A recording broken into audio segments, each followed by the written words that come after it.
Hey, what's up? This is Ricardo at Parts People, and in this video, we'll outline the steps for completing a part replacement on your Dell PC. Visit our website and use this coupon for a 5% off discount.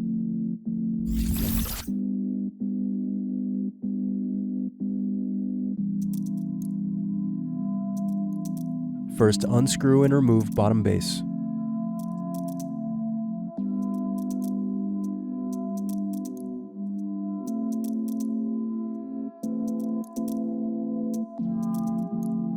Now unscrew battery. Next, unscrew and remove battery.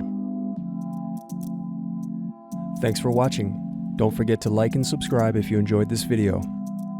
And if you need more, check out this playlist to watch other tutorials for your laptop. You can also click here to find parts for your laptop at partspeople.com.